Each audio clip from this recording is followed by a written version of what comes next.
नमस्कार एवरीवन। आज हम आपकी मुलाकात एक छात्रा और एक छात्र से करवाने जा रहे हैं जो पीजेजी शिक्षण संस्थान में स्टडी करते हैं। तो आज ये बच्चे अपनी ज़ुबानी में बहुत ही आसान भाषा में आपको एक कंसेप्ट है जिसका नाम है डीप लर्निंग, उस कंसेप्ट के बारे में बहुत ही आसान भाषा में समझाने जा रहे हैं। इस वीडियो का जो फॉर्मेट रहेगा जिसमें इनसे कुछ क्वेश्चंस पूछे जाएंगे, बेसिक्स क्वेश्चंस डीप लर्निंग से रिलेटेड, और ये उसके आंसर देंगे। ये ऐसी तकनीक हैं जो आने वाले समय में पूरे विश्व के जो भविष्य हैं उसको बदल के रख देगी। तो इस कॉन्सेप्ट को समझना है तो आप इस वीडियो को पूरा देखिए कि हमारे आस पड़ोस में जो चीज़ें हो रही हैं उसमें कितना डीप लर्निंग यानी डीएल इन्वॉल्व है। अब मेरा क्वेश्चन, सबसे पहला क्वेश्चन मेरा तनीश से है कि डीप लर्निंग क्या होती है। डीप लर्निंग एक ऐसी तकनीक है जो कि कंप्यूटर को इंसान की तरह समझने में मदद करती है। हाँ, तो बच्चे ने बताया कि डीप लर्निंग एक ऐसी तकनीक है जो कंप्यूटर को इंसान की तरह सोचने, समझने और पैटर्न को समझने में मदद करती हैं। तो अगला क्वेश्चन मेरा वैशाली से है कि कंप्यूटर का दिमाग होता है, what is the mind of the computer. Computer का दिमाग क्या होता है? सर, कंप्यूटर का दिमाग न्यूरल नेटवर्क होता है। इसमें बहुत से छोटे छोटे सेल्स होते हैं जिन्हें हम न्यूरॉन कहते हैं। यही न्यूरॉन मिलकर चेहरा, रंग या लिखावट के पैटर्न को समझते हैं। ठीक है, तो बच्ची ने बताया कि हमारे ब्रेन के अंदर जैसे न्यूरॉन्स होते हैं वैसे ही कंप्यूटर का एक दिमाग होता है जिसको अपन बोल सकते हैं कि डेटा। तो डेटा इस तरीके से सेट होता है कि वो एक सेल की तरह काम करता है और बाद में कंप्यूटर उसको देखकर पैटर्न समझता है, सीखता है और उसको और ज़्यादा इम्प्रूव करता है। क्वेश्चन मेरा तनीश से है कि डीप लर्निंग और मशीन लर्निंग में क्या अंतर है?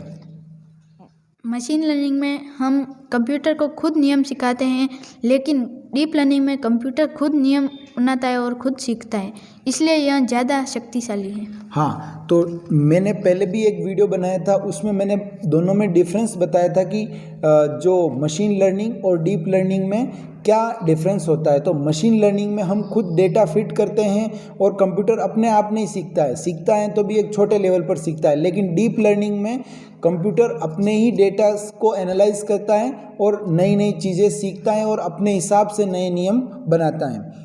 अगला क्वेश्चन मेरा वैशाली से है कि रियल लाइफ उदाहरण क्या हैं इसके, वो बताओ।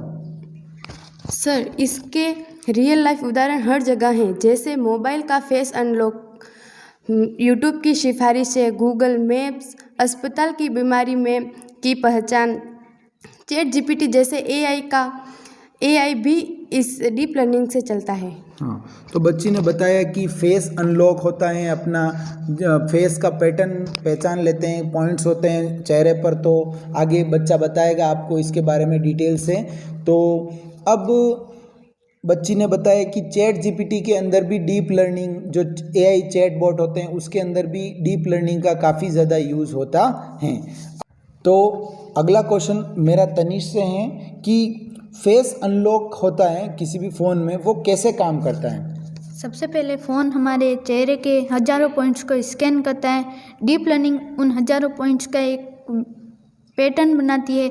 जब हम फ़ोन खोलते हैं तब वो फ़ोन हमारे उस पैटर्न को मैच करके पता कर लेता है कि यहाँ हम ही हैं। ठीक है, बहुत अच्छा बताया कि हमारे चेहरे पर हज़ारों थाउजेंड्स ऑफ पॉइंट्स होते हैं, उनको वो पहले एक पैटर्न की तरह अपने जो डेटाबेस होता है उसमें वो सेट करता है और उसके बाद में जब भी हम अपना फेस उस फ़ोन के सामने ले जाते हैं तो वो पैटर्न, वो कैमरा ऑटोमेटिक चालू रहता है, उसके कारण फिर वो रिकॉर्ड अपनी जो फेस होती है उसकी चेहरे की आइज़ की डिस्टेंस कितनी है, नोज़ कितना हाइट में है, ये सारी डेटा पॉइंट्स को पहचानता है और पैटर्न को पहचानते ही वो फेस अनलॉक हो जाता है। बहुत ही शानदार। अगला क्वेश्चन है मेरा वैशाली से कि डीप लर्निंग कैसे काम करती है? सर, डीप लर्निंग में 3 लेयर्स होती हैं। पहली लेयर्स इनपुट लेयर, जो डेटा लेने का काम करती है। सेकेंड लेयर होती है हिडन लेयर, असली गणना जो भी गणना होती है वो इसमें होती है। थर्ड होती है आउटपुट लेयर। अंतिम जवाब देने का काम आउटपुट लेयर करती है। जितनी ज़्यादा हिडन लेयर होती है उतनी ही ज़्यादा डीप लर्निंग होती है। तो बच्ची ने बताया है कि सबसे पहले इनपुट लेयर होती हैं जिसमें हम डेटा देते हैं। कोई भी चीज़ें जैसे हम यहाँ पर ये इनपुट दे रहे हैं, कोई भी डेटा हम दे रहे हैं, हमको जैसे हम AI चैटबॉट को लेके देखें तो AI चैटबॉट में हम यहाँ पर डेटा लेंगे जिसमें हम कोई भी इंफॉर्मेशन डालेंगे, हम एक प्रॉम्प्ट डालेंगे, जो चीज़ हमें चाहिए उसको बोलते हैं, वो हमारी सबसे पहले इनपुट लेयर के पास जाएगा। फिर आती है हिडन लेयर, यहीं पर असली गणना होती है। करने का मतलब जो भी आपने डेटा डाला है, जब भी आपने सबसे पहले इनपुट लेयर में जो डेटा डाला है उसकी एक्चुअल में वहाँ पर मेजरमेंट होता है कि ये किस हिसाब का डेटा है, किस हिसाब से इसका क्वेश्चनिंग का आंसर करना है, तो उसकी पूरी गणना, उसकी कैलकुलेशन उस हिडन लेयर में होती है। और तीसरी लेयर आती है हमारी आउटपुट लेयर। आउटपुट लेयर में हमको रिजल्ट मिलता है, जैसे हमने ChatGPT से कोई भी क्वेश्चन पूछा है, AI चैटबॉट से कोई भी क्वेश्चन पूछा है, तो उसका आंसर जो हमें दिख रहा है वो आउटपुट लेयर के फॉर्म में दिख रहा है। तो बहुत ही शानदार बच्ची ने बताया है। मेरा तनिष से है कि जो नेटवर्क होता है वो कैसे सीखता है। जिस कोई कंप्यूटर गलती करता है फिर वहाँ वापस उस गलती को सुधारता है, इस प्रक्रिया को बैक प्रोपेगेशन कहते हैं। इससे वह बहुत ही ज़्यादा सटीक हो जाता है।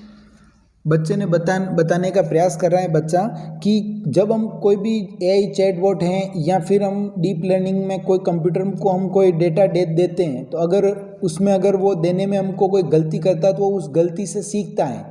इस प्रोसेस को बैक प्रोपोगेशन कहते हैं। और साथ साथ में ऐसे ही बार बार बैक प्रोपोगेशन होने से उसके अंदर सटीकता आ जाती है, एक्यूरेसी आ जाती है उसके आंसर में। तो अगला क्वेश्चन मेरा वैशाली से है कि PJJ शिक्षण संस्थान के छात्र के लिए डीप लर्निंग क्यों ज़रूरी है, या फिर जो भी आने वाले न्यू कमर्स हैं, जो भी छात्र हैं PJJ में पढ़ रहे हैं या फिर अदर इंस्टीट्यूशन में पढ़ रहे हैं, उनके लिए डीप लर्निंग क्यों ज़रूरी है। सर, क्योंकि भविष्य की सारी इंडस्ट्री जैसे इंजीनियरिंग, मेडिकल इंडस्ट्री, ये सब AI का इस्तेमाल करेगी। अगर हम अभी से सीख जाएंगे तो आगे हम भविष्य के लीडर बन सकते हैं। बच्ची ने बहुत अच्छी बात बताई कि आने वाले समय में जैसे AI इंजीनियर आने वाला है, इंजीनियरिंग अपन बात करें, इंजीनियरिंग में, मेडिकल में, हर जगह, डिफेंस में, हर जगह आपको क्या देखने को मिलेगा, बिजनेस हो गया, हर जगह आपको आर्टिफिशियल इंटेलिजेंस देखने को मिलेगा। साथ ही साथ में वहाँ पर डीप लर्निंग का कॉन्सेप्ट ज़रूर उसके पीछे छिपा हुआ होगा। अगर हम इस कॉन्सेप्ट को अगर हम डिटेल से समझेंगे अभी से, तो हम इन फ्यूचर के लीडर बन सकते हैं। तो अगला क्वेश्चन तनिष से है कि PJJ में डीप लर्निंग हमें कैसे मदद कर रही है। PJJ का फोकस है कि क्रिटिकल थिंकिंग, लॉजिकल थिंकिंग और समस्याओं को हल करने की क्षमता। जैसे डीप लर्निंग हमें सिखाती है कि कैसे निर्णय लें, कैसे सोचें। PJJ हमें सिर्फ किताब पढ़ने के लिए नहीं बल्कि भविष्य के ज्ञान के लिए तैयार करता है। बच्चे ने बहुत ज़्यादा इम्पोर्टेंट बात बता दी है PJJ के लिए कि PJJ हमें सिर्फ परीक्षा के लिए तैयार नहीं कर रहा है, आने वाले भविष्य में जो भी टेक्नोलॉजी इमर्ज हो रही हैं उसके बारे में भी ज्ञान कराता है, जिससे बच्चे अवेयर हो पाएँ कि उन्हें किस फील्ड में जाना है। और साथ साथ में PJJ का फोकस ये भी रहता है कि लॉजिकल थिंकिंग, क्रिटिकल थिंकिंग, इस तरीके से बच्चों में ऑल ओवर डेवलपमेंट पर ध्यान दिया जाता है। तो अगला क्वेश्चन मेरा वैशाली से है कि क्या डीप लर्निंग भविष्य में जो नौकरियां हैं इंसानों की उसको ले लेगी। नहीं, यह भविष्य की नौकरियां नहीं लेगी बल्कि नई नौकरियां बनाएगी, जैसे AI engineer, data scientist, robotic expert आदि।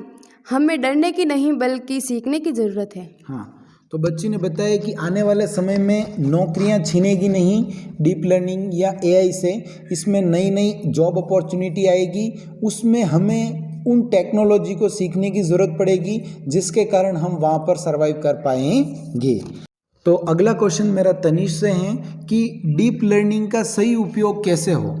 सर, AI का हमें हमेशा अच्छे कामों में उपयोग करना चाहिए, जैसे कि शिक्षा, स्वास्थ्य, सुरक्षा एवं रिसर्च। गलत कामों में उपयोग हमारे जिम्मेदारी के खिलाफ है। बहुत अच्छा बताया बच्चे ने कि एआई का यूज़ हमें शिक्षा, स्वास्थ्य और भी बहुत सारी डिफेंस, इन चीज़ों में यूज़ करना चाहिए जिससे हमारा भविष्य सुरक्षित हो सके। अगला क्वेश्चन मेरा वैशाली से है कि आप पीजेजे के छात्रों को क्या मैसेज देना चाहते हैं? सर, हम चाहते हैं कि हर छात्र डिजिटल दुनिया को समझे और तकनीक से डरे नहीं।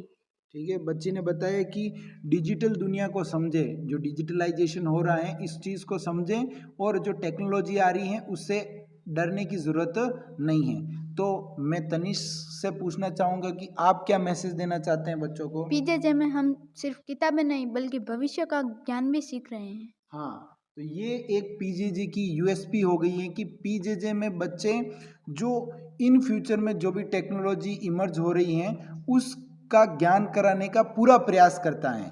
जितना पॉसिबल हो सकता है उतना बच्चों को ज्ञान दिया जाता है, जिससे बच्चे ज़्यादा और इच्छुक बनते हैं, जिज्ञासु बनते हैं और साथ साथ में आने वाले समय में फ्यूचर रेडी वो तैयार हो रहे हैं। साथ ही साथ आप देखोगे कि पीजेजे शिक्षण संस्थान में बच्चों को इस हिसाब से तैयार किया जाता है कि वो आने वाले समय में एक अच्छे लेवल पर हो, साथ ही साथ में वो एक अच्छी पोजीशन अपने आप में सिक्योर करके रखें।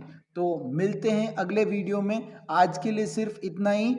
अगर आपको वीडियो अच्छा लगा हो तो आप डेफिनेटली शेयर कर सकते हैं इसको अपने मित्रों के साथ, और अगर आप चाहते हैं कि आपके बच्चे भी इस तरह की एक्टिविटी करें तो पीजेजे शिक्षण संस्थान इज़ द राइट प्लेस।